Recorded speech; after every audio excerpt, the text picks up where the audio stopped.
Olá a todos, então bem-vindos ao canal Dead Board Games. Hoje eu vou estar a mostrar-vos este Gods of Rome e ele é um dos mais recentes jogos da Pitágoras, desenvolvido por António Sousa Lara. Ele é um jogo de 1 a 4 jogadores com uma duração aproximada de 60 minutos. O jogo Gods of Rome é jogado numa sequência de turnos alternados até que tu tenhas alcançado o terceiro checkpoint. Nesse momento o fim do jogo foi despletado, depois do fim dessa ronda avanças para a pontuação final e no fim desta o jogador com mais pontos vence o jogo. Já tenho aqui o jogo preparado para 2 jogadores. Para tu fazeres a preparação, começas por colocar o tabuleiro no centro da mesa e depois vais fazer entrar os diferentes deuses, bem como as peças de bênção desses mesmos deuses e os bonecos de cada deus. Como estamos numa partida para 2 jogadores, deves então eliminar um dos deuses aleatoriamente. No entanto, deves pegar nos marcadores desse mesmo deus e vais colocar 2 nesse templo e os restantes vais colocar 1 em cada um dos outros templos de Deus. Passando agora aqui para a parte de baixo, o que tu vais fazer é, vais encontrar estas peças de colheita, que são de dupla face. De um lado tem o +1 e do outro lado tem o -1. Tu podes seguir a configuração que se encontra no manual de regras, se for a primeira partida que estás a jogar. No entanto, para tu fazeres uma preparação mais aleatória, o que tu vais fazer é encontrar os 3 terrenos de uma cor. Num desses terrenos dessa cor vais colocar a peça de colheita voltada para o lado -1, na outra vais colocar a peça de colheita voltada para o +1 e no último território vais colocar 3 bonecos dessa cor, vindos ali da reserva do deus, nesse mesmo território. Repetes isto para o procedimento de todos os outros deuses. Como estamos numa partida para 2 jogadores, neste caso este deus não vai ter nem peças de bênção, nem os bonecos desse mesmo deus. Agora vais encontrar as cartas de ação e vais abrir 4 aleatoriamente em cima da mesa. Das cartas de objetivo vais escolher aleatoriamente 4, vais colocá-las em cima da mesa, sendo que 2 começam já com a face voltada para cima e as outras 2 com a face voltada para baixo. Agora entregas 2 tabuleiros a cada jogador e a preparação do jogo está feita e tu podes avançar já para a primeira ronda do jogo. O primeiro turno é um turno ímpar e tem aqui uma diferença relativamente aos outros turnos. É que no primeiro turno os jogadores vão escolher o deus que querem representar. Eu começando pelo primeiro jogador, este vai então selecionar o deus que quer representar. Vamos supor que este jogador quer representar a deusa Vênus, então vai encontrar a carta de deusa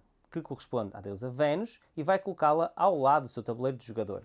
Agora vai buscar todos os templos e marcadores dessa mesma cor. E agora este jogador tem que efetuar obrigatoriamente o seu primeiro turno. O jogador no seu turno tem sempre 3 ações disponíveis. Ou o jogador visita o templo de um deus, ou o jogador ativa um dos locais do seu tabuleiro, ou então decide pontuar um território. Vamos supor que o jogador decide então visitar o templo de um deus. Ele vai visitar este deus aqui. Se a peça de deus tivesse algures no território, voltava aqui para esta casa. E agora o jogador vai ter direito a receber uma peça de bênção, coloca alguns na sua área de jogo e finalmente deve recolher um boneco desse mesmo templo e vai colocar num local que seja correspondente a esse deus. Ou seja, neste caso poderia colocar aqui, aqui ou então aqui. Vamos supor que ele queria colocar aqui. E agora sim, está feito o primeiro turno deste jogador e agora é a vez do próximo jogador que vai repetir exatamente o mesmo procedimento. Vamos supor que ele queria jogar com este deus, coloca então a carta aqui ao seu lado e vai buscar os templos e os marcadores desse mesmo deus. E agora tem novamente de efetuar o seu turno. Vamos supor que ele decide visitar o seu próprio templo, vai retirar uma peça de bênção para si e agora vai colocar um dos bonecos num dos seus territórios amarelos. E vai colocar, por exemplo, a cada jogador deve colocar um dos seus discos aqui na casa 0 do tabuleiro inicial. E agora os 2 jogadores já terminaram o seu turno e termina também esta ronda. A partir de agora o jogo flui em turnos alternados, onde cada jogador tem sempre à sua disposição 3 ações, de onde pode escolher uma. Ou vai visitar o templo de um deus, ou então vai decidir ativar um dos espaços do seu tabuleiro, ou então vai decidir pontuar um território. O jogo flui desta forma até que seja atingido um checkpoint. Nesse momento o jogo vai ser interrompido. Vamos proceder à pontuação desse checkpoint e depois, a partir daí, volta o jogo a prosseguir em turnos alternados até ao próximo checkpoint.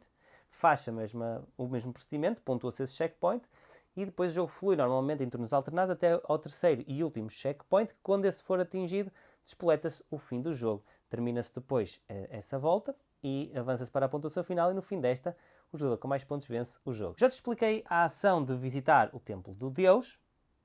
vou agora explicar-te como é que o jogador faz para ativar uma secção do seu tabuleiro. Para ativar a secção do seu tabuleiro, o jogador deve pegar num dos seus discos e colocar num espaço livre aqui no seu tabuleiro. Cada jogador tem 4 espaços iniciais, cada um deles corresponde a uma ação diferente que eu já te vou explicar.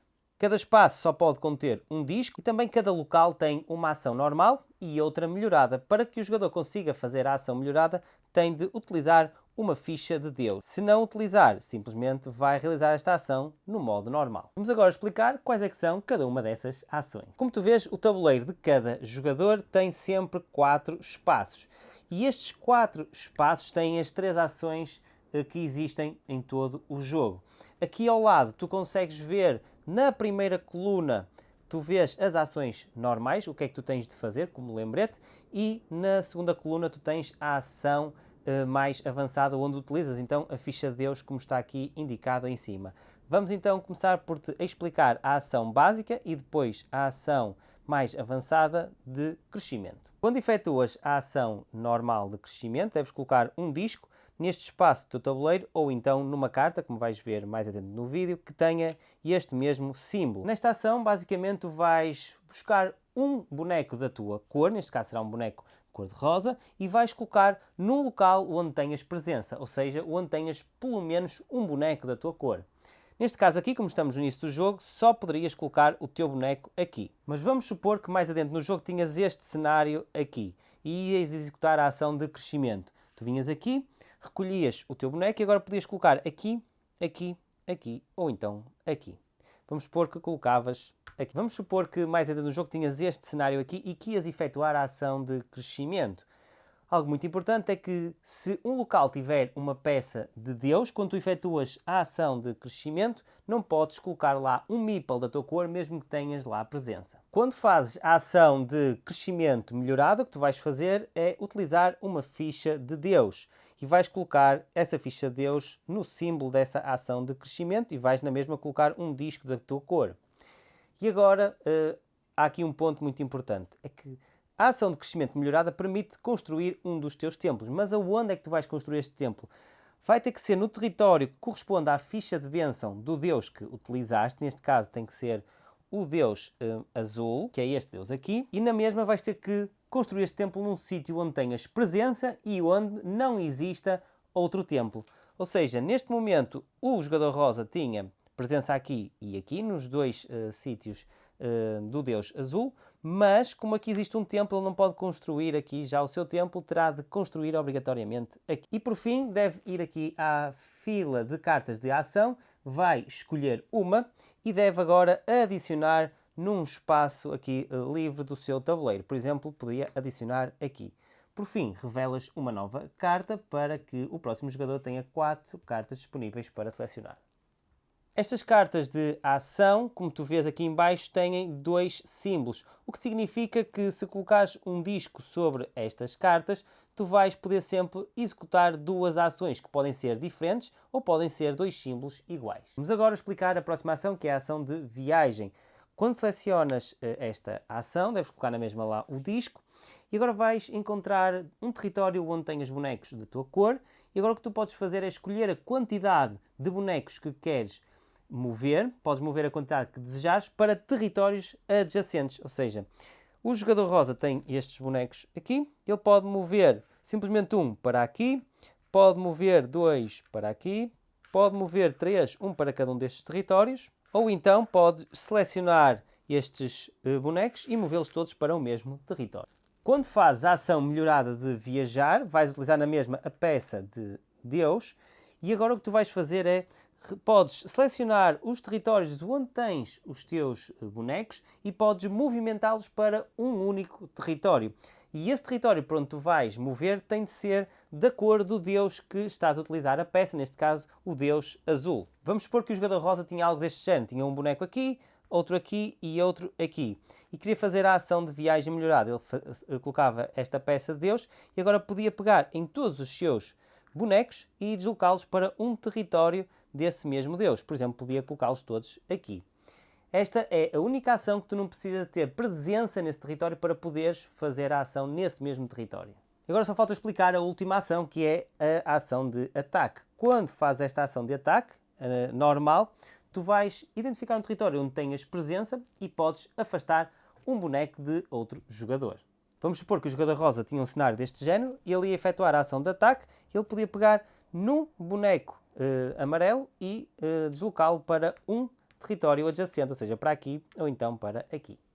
Para efetuar a ação de ataque melhorada, o jogador tem de ter então uma peça de Deus que tem de fornecer e colocar junto do símbolo desse mesmo ataque, e o que o jogador vai fazer a seguir é identificar o local que corresponde à peça de bênção onde tem presença e vai colocar o Deus correspondente a essa mesma peça de bênção no território onde quer efetuar a ação de ataque. Por exemplo, ele iria buscar este Deus e iria colocá-lo aqui.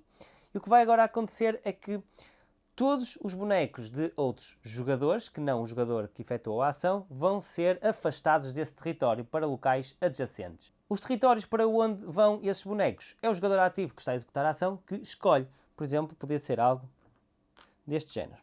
E algo muito importante é que enquanto a peça de Deus estiver neste território, não podem ser colocados nem novos bonecos nesse território, nem podem ser retirados bonecos desse mesmo território. De lembrar que a peça de Deus só sai daqui quando um jogador decide visitar o templo desse mesmo Deus. E estas são as ações que o jogador tem no seu tabuleiro. A última opção que o jogador tem no seu turno é pontuar um território. E é isso que te vou explicar agora. Quando decides efetuar a ação de pontuar territórios, existem alguns critérios que tu deves ter em mente. Em primeiro lugar, os territórios da tua cor estão automaticamente excluídos. Mesmo que tenhas a maioria, não os podes pontuar.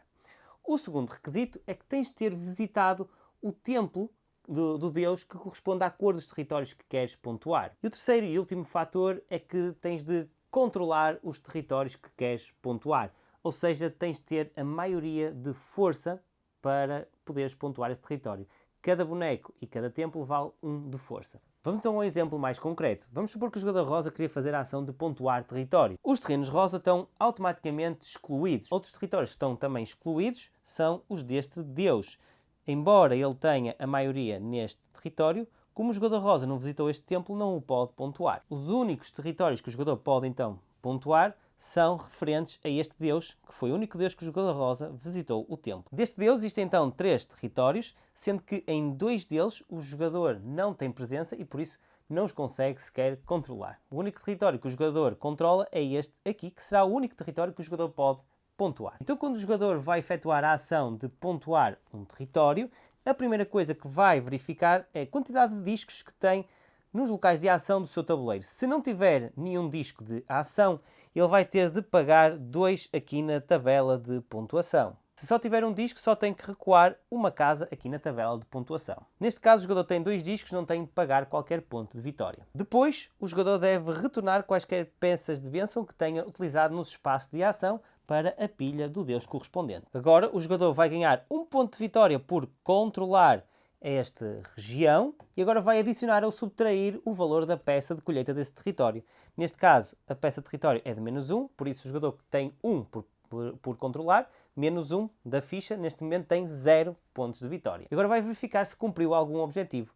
Neste caso, o jogador cumpriu este objetivo, que é visitar pelo menos 2 templos no turno em que decide fazer a ação de pontuar territórios. Por isso recebe 1 ponto de vitória. Então, no total, o jogador consegue ter 1 ponto de vitória e avança com o seu marcador na tabela de pontuação. Por fim, o jogador vira a peça de colheita que pontuou para o outro lado, recolhe os discos dos templos para a sua área de jogo e limpa também o seu tabuleiro e retorna os marcadores para a sua área de jogo. E é assim que se faz a ação de pontuar território. É possível que em algum momento o jogador pontue de forma negativa. Quando isso acontecer, o jogador deve recuar o número de pontos indicados na tabela de pontuação, sendo que não pode descer abaixo de 0. Eu vou agora explicar-vos o que acontece quando os jogadores alcançam um checkpoint.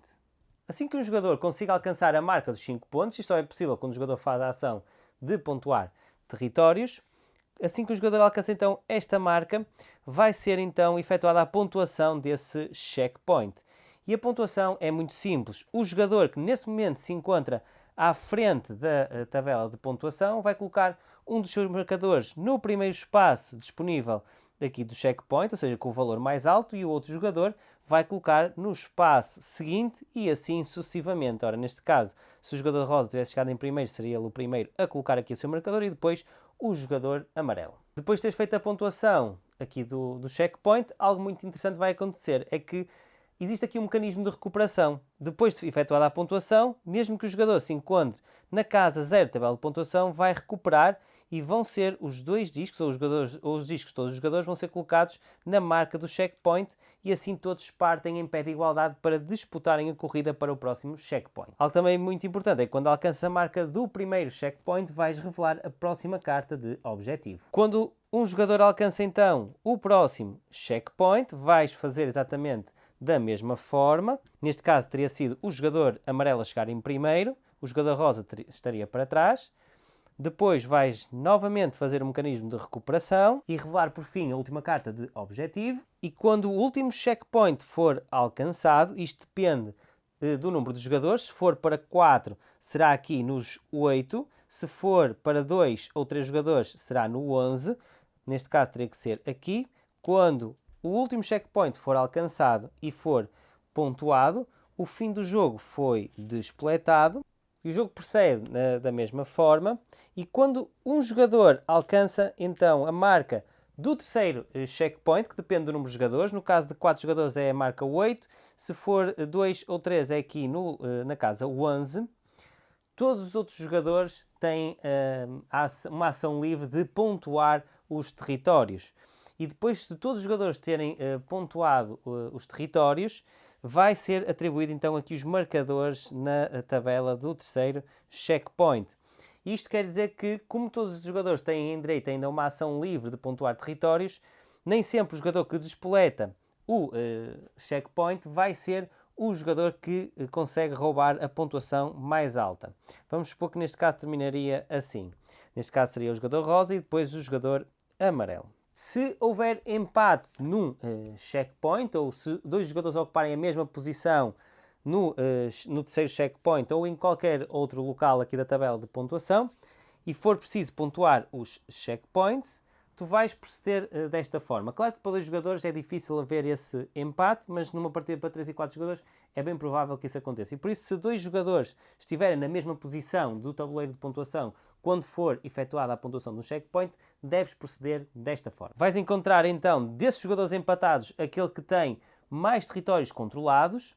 Se o empate nesses jogadores se mantiver, vais verificar quem tem mais cartas de ação no seu tabuleiro. Se o empate ainda assim se mantiver, vais verificar quem é que tem mais meeples colocados no tabuleiro de jogo. Se o empate se mantiver, vais verificar quem é que tem a maior pontuação aqui no terceiro checkpoint. Isto será para questões de final de jogo. No caso de estarem empatados aqui na última linha da tabela de pontuação, vais verificar quem é que tem a pontuação mais alta no segundo checkpoint.